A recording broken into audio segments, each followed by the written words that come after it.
Proverbs chapter 13 verse 20, New King James Version. He who walks with wise men will be wise, but a companion of fools will be destroyed. The Japanese have a term kanzuku, which translated means family. The connotation suggests a band between people who have made a similar commitment and who possibly therefore share a similar destiny. It implies the presence of deepest connection of friendship, of lives lived as comrades from the distant past. Many people, especially young people, falsely believe that the highest good is a pleasure. Many other people falsely believe that the highest goods are found in worldly success, in acquiring money and accumulating power. Those who value worldly success will form relationships based on mutual advantage, what we may call worldly friendship. In today's message, Rajan Makapobre continued the series of topics about obstacles to success. His message was found in Proverbs chapter 13 verse 20, which speaks about the third obstacle to success, the unwise friendship. We need to be concerned about connecting with people. In true friendship, the friends are jointly responding to God's call by loving Him and loving their neighbor. These are to them the highest good success of human life, and they encourage and sustain each other in answering God's call by pursuing and attaining this good success.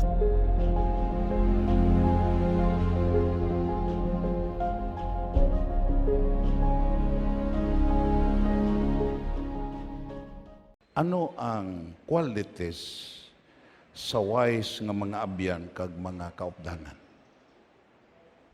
Amo ni anton lang taon. Ato na ni amo na ning sa sini nga obstacle gitawag yang unwise friendship and association. Imo makita iya may apat ka qualities nga diin imon madiparahan nga wise na siya nga abyan, kag wise na siya nga associate. Number one, those who speak words that builds your faith and confidence. Palakpakan na ito na Ginoo. Gitawag ya, alam na siya nga abyan, maayo na siya nga associate. Kung gitawag ya pagkitaay ninyo, ang iya ginhambal, makapabakod sa imo pagtuo sa Dios kag makapabakod sa imo kumpiyansa sa Dios. Palakpakan nato na Ginoo. Imo makita iya kun imo tan-awon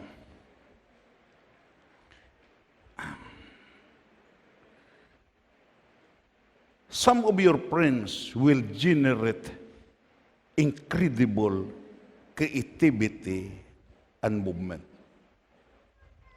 in your emotion and spirit. You came alive in His presence. Your dream become bigger and bigger as they began to talk to you. Perti katahong. Imo makita ang maayo nga associate, ang maayo nga mga abyan, maka-generate ni si incredible creativity. Yes. Kagdayon imo makita incredible creativity and movement in your emotions and spirit. You came alive in His presence. Kung imo makita iya ang wise nga associate niya, mabuhi kadra sa iya presensya. Palakpakan nato na Ginoo. Ang imo mga handom sa pag-alagad magadako nga magadako. Kagdayon imo makita iya sa dira nga makighambal ka sa iya. Everybody say amen. I count it as a mentor, spiritual mentor.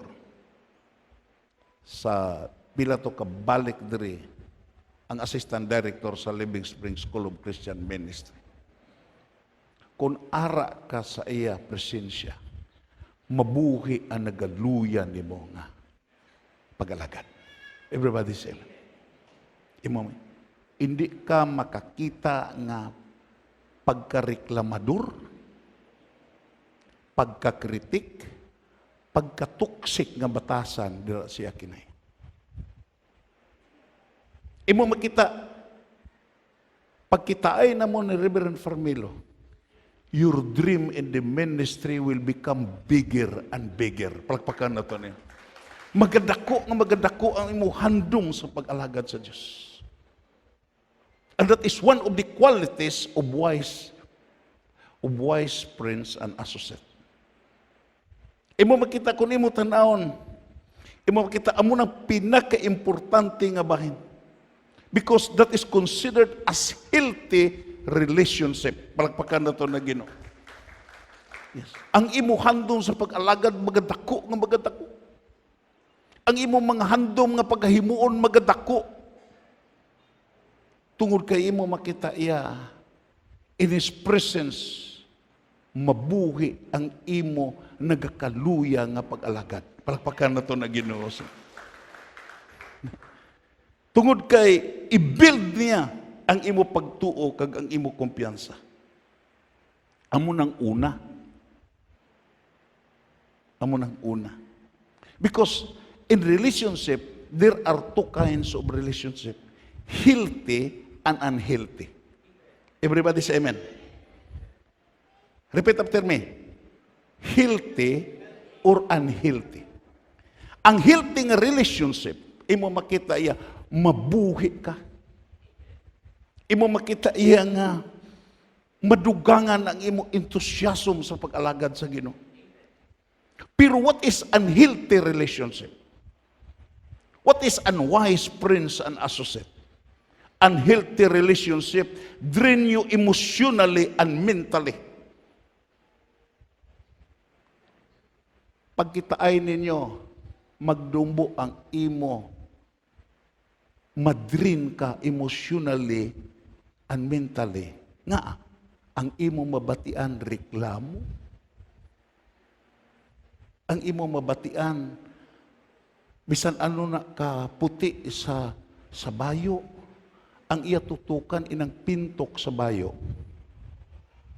It will damage ni 99.9% sa whiteness sa bayo. Ito says, you will be drained emotionally. You will be drained emotionally. Dayon imo makita, not only emotionally, but mentally you will be drained. Dayon, because you will be drained emotionally, you will live in His presence empty and exhausted. Everybody say amen. Maluya ka. Ma-exhausted ka. Amo gali na yung pagpangalagad. Ibo makita ang focus of your problem instead of your future. Ang unhealthy relationship, papukuson kaniya sa imo problema, hindi kay sa solusyon, kag dayon imo makita iya, magdungag ang imo problema, kag dayon imo makita iya, you will live in His presence empty and exhausted. Ang matuod nga Kristohanon, hindi na ang kinayan. Siling pa ni Solomon, imo makita iya, kung ang duha mag-upod, ang isa matumba, iya na ilipap. Ang na careful kagid. Careful of selecting friends. Tungod kay imo makita, ang matuod nga gitawag ya healthy nga relationship. Imo makita, makaintindi na sa imo, kag makapailob na sa imo, kag makabatas na bisan pa sa imo kaluyahon. Palakpakan na to na Ginoo. Ikaduha, imo makita not only who speak words that builds your faith and confidence, those who see the worthiness of your God. Amo nang gitawag nga qualities of wise person. Nakahibalo siya, nakaintindi siya sa pagka-worthy, kag pagkatakos, kag pagkaangayan sa imo Diyos nga gisimba. Palakpakan na to na Ginoo. Yes. Amo nang Christianity is all about. Anong hambal dito sa minor prophet? May panahon nga mag-abot nga ang mga Hudiyo, ang mga hindi Hudiyo, mag-auyat sa sid-sid sa Hudiyo, kag masiling, maupod ko sa imo, tungo kay nagapati ko nga ang Diyos nga imo gialagad, matuod. Palakpakan na to na Ginoo. And that is Christianity is all about. Damo magupod sa imo, hindi kay abilidaran ka. Damo magupod sa imo, hindi kay gitawag manggaranon ka. Damo magupod sa imo to kay you have something to give. Maupod sa imo tungo kay wants to experience your experience with the God whom you serve. Palakpakan na to na Ginoo. Amo nang imo makita, amo na ikaduha. Apat ng kabutang ang aton ng taon dire. Tungo kay ini sugpon ni sa aton wali sa Domingo. Those who see the worthiness of your God. Nakahibalo siya kung ano ang ginhimo sa Diyos sa imo. Ang reyna sa Siba nagkadto sa kay Solomon. Nagdala sing gitawag iya, hindi magdubo sa 20 tons of gold. Great gitawag gikumbuyan sa pila ka batalyon nga gitawag Ethiopians, gitawag iya Ethiopians cavalier kag mga gitawag iya nga mga hangaway tungod kay basi kon agawon dira sa dalano. Ang reyna sa Siba, the Queen of Siba. Hindi lang kay gitawag ya siling panidik, hindi lang kay mga 20 tons of gold, kundi may mga spices, may mga precious stones nga irigalo kay Solomon. Kag inughatag ito kay Solomon. Inughatag ito kung makumbinsi ang reyna sa Siba, nga din imo makita sa wisdom ni Solomon. Isa sa tradisyon nagsiling, nga diin pag-abot sa reyna sa Siba dito, gipresentaran si Solomon sing gitawag iya duha ka bulak, piki kag gitawag iya nga matuod nga bulak. The same color, gibutangan pog the same fragrance, amo po kadako, amo ang dahon, amo po ang bulak. Siling kuno ang reyna sa Siba, siling pasarabinik nga tradisyon, nagsiling, makita na ton dire kung ano kakaalam. Kung maditikan mo, imo makita sa gipresentar na, biyan sa wisdom ni Solomon ang pagditik. As Solomon meditate and ponder sa Dios nga diin, amo ang maalam nga Dios. Imo makita, dira siling pa sa tradisyon, dira sa bintana nagsulod ang buyog, kag naghulon sa isa ka bulak nga gipresenta. Nakita din ni Solomon ang wisdom. Hindi maghulon ang buyog sa piki. Maghulon ang buyog sa original nga bulak. Amo na nga siling pasaray na sa Siba, what I have heard exceeded of what I say. Ang ako na pamatian sa imo kaalam, labaw ang ako nakita sa imo kaalam. Nagpaintindi nga imo makita iya, subong sina ang gitawag yang updan mo nga mga tao, makumbinsi sa worthiness of your God. Everybody say amen. Amo nang makapatubo sa imo. Amo nang makapabakod sa imo kung ang mga tao nga imo updan waay gareklamo sa Dios nga imo gialagad. Palagpakan nato na Ginoo. Dayon makadto kita sa ikatatlo because imo makita ya aton panigitawag ya nga mapartik bata. Those who remind you of your special gifts and abilities. Those who become enthusiastic when you enter His presence. Sa dira nga magkadto ka, imo makita, malipay kung ara ka. Palakpakan na ton. That is a qualities of the wise prince and associate. Hindi kay gitawag kung imo makita kung ara ka manging kabugatan kaniya. Mangimbubuan kanya sa iya mo iya hinanakit. Yes. Dayon ang ikaapat dire. Those who remind you, repeat after me, those who remind you of your special gifts and abilities. Nagapadumdum pirmi sa imo espesyal nga gasa nga gihatag sa Dios kag sa imo abilidad.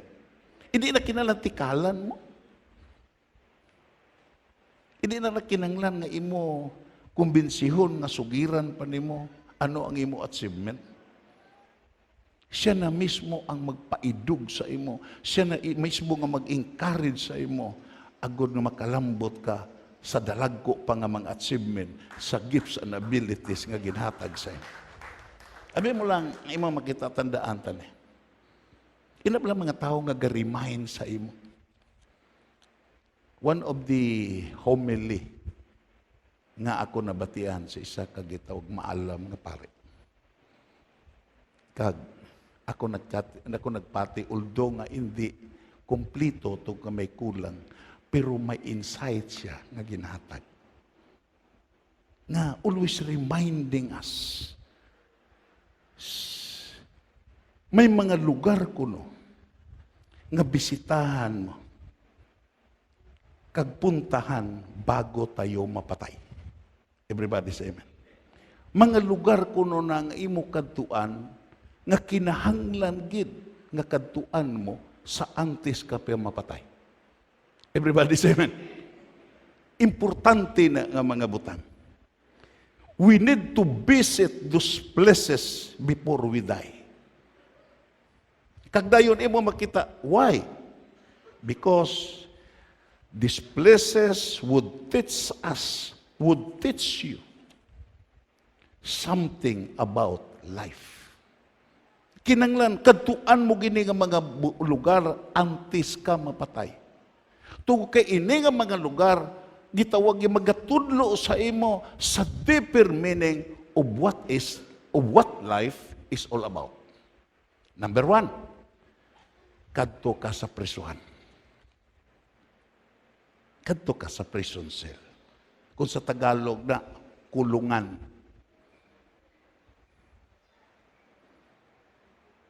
Nga mo bisita ka. Tungod kay sa pagbisita nimo sa prisuhan, tungod kay sa una may gitawag nga prison ministry. Imo gitawag makita ang word nga number 1, suffering. Sa Tagalog gitawag nga pagdudusa, ano? Pagdurusa. Everybody say amen. Kinahanglan nga sa pagbisita nimo, you get deeper knowledge and understanding nga ang ara dira nag-antos. Ang ara dira gitawag nagsuffer.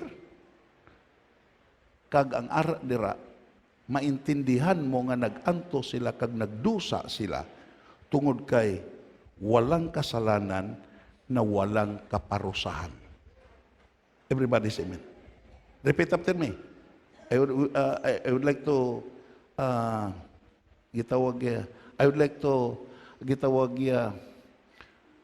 sa paghambal sini sa aton gitawag national language. Abi mo lang, I understand Tagalog but I cannot speak Tagalog. Pero I try my best. Imo makita walang kasalanan na walang kaparusahan. Wa ay kasalanan nga way silot. Palakpakan nato na Ginoo. Hindi ka kakita nga diin ang sala wala ginasiluti. If you decide to sin, if you decide to do something wrong, be ready to be punished. Everybody say amen. Everybody say amen. Ito says, kung ara ka sa prisuhan, makita mo ang pinaka-deeper nga leksyon, nga din imo makita ang kasalanan may silot. Everybody say amen. Kagdayon, makalambot ka sa isa ka dimension nga kung gisilutan gani ning lawas nga nakasala, gisilutan gani ning pangunahuna nga nag-generate sing kasalanan dira sa lawas kag sa emosyon, ano pa ang kalag nga ara da sa sulod sa imo nga kung mapatay ang lawas, magapabili ni. Everybody say amen. Pero damo sa mga tao nga diin ang ilang mga himata na priso, nagaduaw, nagapakaon, pero wala gid sing nakuha nga leksyon sa deeper nga knowledge, sa deeper nga understanding nga din nanginara sila sa prisuhan. Ito says, kung imo makita you are so wise ka, it reminds you, mag-remind na sa imo nga ang special nga gifts nga amo ang imo kabuhi Ang imo abilidad nga gihatag sa Dios, hindi ni para pang prisuhan. Palakpakan na to na Ginoo sini. Everybody say amen. Hindi ni para diras kulungan. Everybody say amen.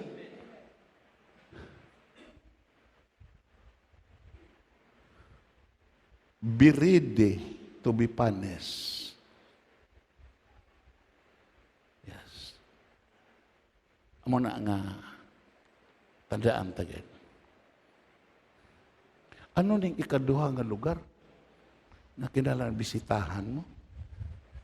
Mobisita ka gid sa eskwelahan. May isa dito ka tao namon sa umasang una. Engko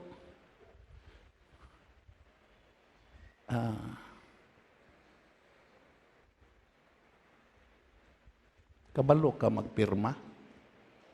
Kabalo ka magsulat sa imong ngalan? Ikinalan na mo, may pirol mo. Kabalo ka magsulat sa imong ngalan?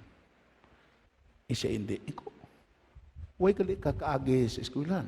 Isa na kaagi ko, pero way ko kasulod. Nakaagi ko, pero way ko kasulod. Amo na nga, way ko alam. Anong imo makita sa eskwelahan? Sa school, makita nimo ang mga kabataan. It reminds you nga sang una bata ka pa.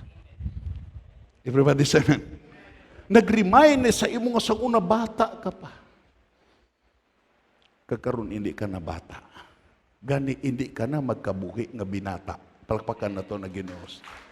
It reminds you sa kinaiya sa bata nga din imo makita totally dependent sa iya ginikanan sa pagpakaon. Totally dependent sa iya maestra nga nagtudlo kag maestro. Nag-remind ni sa imo nga din kinahanglan bisan ikaw tigulang na magpatudlo ka. Tungod kay kung hindi ka magpatudlo, you miss the blessing of wisdom and knowledge. Palakpakan na to na Ginoo. It reminds you nga din, imo makita ko ng imo edad. Imo makita 50 ka na, 40 ka na, 80 ka na, o 90 ka na. Nagpaintindi nga, it reminds you nga halin ka sa pagkabata, kag nag-journey ka, pakadto na sa kamatayon. Everybody say amen. It reminds you your journey in life. Kaya kung kaisa kita, imo makita mo na nga, imo makita may mga anti-aging, imo bagno sa kong kwan inom sa mga kuagod nga mangin gitaw kung kaisa ipainat ng panit no pislip nga hindi gusto nga mag-idaran, hindi gusto nga tawgon nga tigulang silang pasakon amiguhay kita may paytawgon ko nimo nga kawatan kaysa tawgon ko nimo nga tigulang. Nagpaintindi nga imo makita iya, it reminds you sa imo journey. Nga sang una bata ka pa. Pero gisagod ka sa Dios nga nakalambot ka karon sa sini nga pangidaron. To ka may Dios nga nagtatapsay. Everybody say. It reminds you of the teachability of the child. Lato ba na ako nakita iya may apo man ko kakamo may apo man. Gasumbaganay na, galampusanay na, pero dugay-dugay, ayuhay na na. Everybody say man. Hindi balabal? Wait. Oh, may mga apo na kamo. Pero tigulang na gani maglampusanay, mga matay lang, di gina maguliay. Imo makita, what we learn is the teachability. Amo na siling paligid ni Jesus. Nicodemus, kundi ka mo balik sa pagkabata, hindi ka gikakita sa ginharian sa langit. Hindi ka gikakita. Nagpaintindi nga, mobisita ka sa gitawag sa mga eskwelahan, agud makita mo ang gitawag nga kabataan. Mobisita ka sa mental hospital man. Nga, makita mo ang mga baliw, makita mo ang mga buang. Lato ba ng mga buang, hinganlan ni mo buang, kadlaw lang? What's the reason nga imo makita? Hindi na nimo gitawag mahimo sa tadlong pinsar. To kay imo makitambalan nimo sing malain niya, sumbagon ka sa namo. Pero ang buang, buyayawa, kadlaw lang na siya. Nagpaintindi, he is not conscious of himself. Palakpakan na to na Ginoo. Hindi sa conscious siya kaugalingon. Kung kaisa kita, we are over-conscious. Mga sign language siya, gi-interpretar na to ng malain. Everybody say, hindi lang ka magkumusta, lain na sa imo buot. Because we are so self-conscious. Ito says, to be matured in the Christian life, you must be reminded that you have special gifts and abilities. Kag ining special gifts and abilities regulated by the principle of righteousness, regulated by the principle of holiness, regulated by the principle of wisdom and knowledge and understanding. Palakpakan na ito na Ginoo. Tama lang. We must be aware about these facts. Kaya kung kaisa kita, abi mo lang, imo makita, what we need is to have a wisdom. You need a wise prince and associate that always remind you of your special gifts and abilities. Mag-remind sa imo hilikuton sa Diyos. Utod ba sila lipatan na nimo ni? Inibi ang abilidad, imo biyan eh. It is considered as the divine endowments na just activate sa sining abilidad tungod kay hindi tanan ang opportunity nga mahimo mo, samdi hindi na nimo ni mahimo, samdi hindi na nimo ni gitawag ya ma-perform because ara ka na sa gitawag ya nagtunod na ang imong mga adlaw. Kasubo bala ini true to life story ni. Way ko galahog-lahog sini. Imo makita may isa ta kautod dito sa Prayer Mountain. Ni isa ta dito ka pamilya sa Prayer Mountain. Mag-Thanksgiving ka niya. Ang iya bata, ara na siya. Pero sa dayo nang gitawag niya kanta, dayo ng pamati sa wali, malisensya to siya. John, mauna ko sa inyo. Iko nga man, way pa man natapos way pa man taga-service hindi, John. Nami na inyo gihimo mo. Nami na. Pero para na sa mga tao nga pirdubal. Pero para sa akon, John, hindi na ya. Butan ko nga tao mo. Muna nga kamulang anay. Payam nagabot. Ang iya bata, gid. Sa dito sa simbahan sa Reclamation. Brad, si Papang Balara nasa Sintan. Nanugon gisa sa imo nga makikita. Di nagkadto ko. Pag-abot ako dito, 4 ka bilog lawig. Gitughungan dugo. Gitughungan, gitawag ya oxygen. May oxygen. May katitir. Na, ano pa to nga mga lawig? Sobra pa sa karabaw. Abi mo lang, pag-abot ako dito. Kutyo, kamusta ka? Yun, may kag-ari ka gidari. May kag-ari ka, giduo mo ko. Uduawon tagi ka, kay amiguhay ta mo.